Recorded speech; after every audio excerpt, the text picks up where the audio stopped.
दिल्ली में अरविंद केजरीवाल हार कर भी नहीं हारे हैं। क्या अब वो पंजाब के मुख्यमंत्री बनेंगे या फिर सांसद बनेंगे? क्योंकि जिस तरह से चर्चा है, जिस तरह से वो अपने पंजाब के विधायकों के साथ, सांसदों के साथ मीटिंग कर रहे हैं, कहा यह जा रहा है कि अरविंद केजरीवाल की जो हार हुई है, इसको वो बर्दाश्त नहीं कर पा रहे हैं। वो बेचैनी में हैं, क्या करें, कैसे करें? क्योंकि अब पार्टी को एक साथ जोड़ कर रखना भी उनके लिए एक बड़ी समस्या है। और कहा यह जा रहा है कि भगवंत मान पंजाब से आकर दिल्ली में कैंपेन किए, जिसका भी कुछ गलत मैसेज गया है।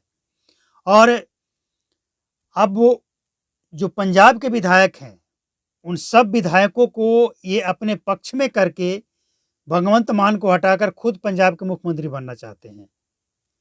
कैसे? वहाँ का विधायक तो ये है नहीं, विधायक की तो ये लड़ रहे थे, दिल्ली से हार गए, तो अब तो ये विपक्ष में भी नहीं बैठ सकते हैं सदन में, क्योंकि इनके पास अब कुछ बचा नहीं है।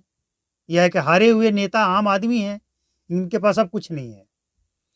तो कहा यह जा रहा है कि पंजाब के मुख्यमंत्री बनेंगे, लेकिन कैसे बनेंगे? क्या ये विधान परिषद के सदस्य बनेंगे? कैसे?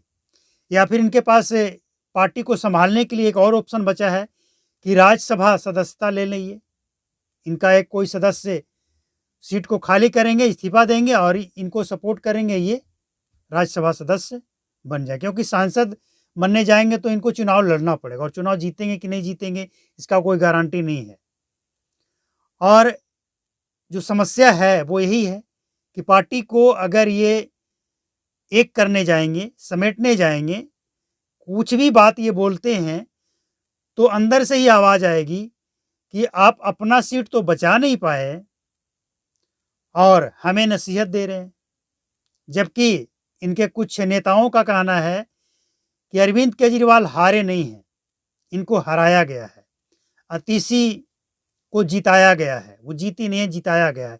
मतलब कुछ भी सोशल मीडिया पे ये लोग कुछ भी कह देते हैं, इनके कुछ नेता हैं, और उसी का परिणाम है ये। इनके पार्टी की जो आज ये दुर्दशा हुई है ना, इनके कुछ बड़बोले नेताओं के कारण ही हुई है। लेकिन इसके बावजूद ये सुधर नहीं पा रहे हैं। और सबसे बड़ी बात ये है कि जनता का जो मूड है, जनता का जो विचार है, जनता किसके साथ खड़ी है, ये इनको दिखता नहीं है या फिर देखना नहीं चाहते हैं। तो अरविंद केजरीवाल हार कर भी हारे नहीं हैं, अभी ये कुछ भी कर सकते हैं। और सचमुच ये तो एक बहुत बड़ी समस्या है। ये आपने सुना होगा कि मुसीबत जब आती है ना, तो चारों तरफ से। अरविंद केजरीवाल अब पार्टी को संभालें कैसे? क्योंकि जब से ये राजनीति में आए, चुनाव लड़े, सत्ता चलाने का तो अनुभव है, लेकिन विपक्ष में बैठने का अनुभव नहीं है। और ये तो विपक्ष में भी बैठ नहीं सकते हैं, इनका तो कोई वैल्यू नहीं रह गया।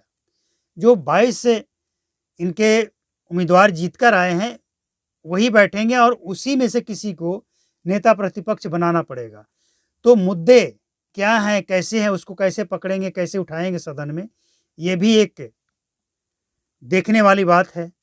क्योंकि कुछ भी आप बोलेंगे तो अभी तो जनता ने आपको कम से कम विपक्ष का रोल दिया है। और इसी तरह से अगर आपका चलता रहा कि कुछ भी बोलेंगे, कुछ भी आरोप लगाएंगे और हम निकल जाएंगे बच के, और जो जी में आएगा वैसे करेंगे, संविधान से कोई लेना देना नहीं, नियम सिस्टम से कोई लेना देना नहीं, तो जनता कहीं दिल्ली में जो कांग्रेस की हालत है वो ना हो जाए। ये एक वार्निंग, चेतावनी है आम आदमी पार्टी के लिए।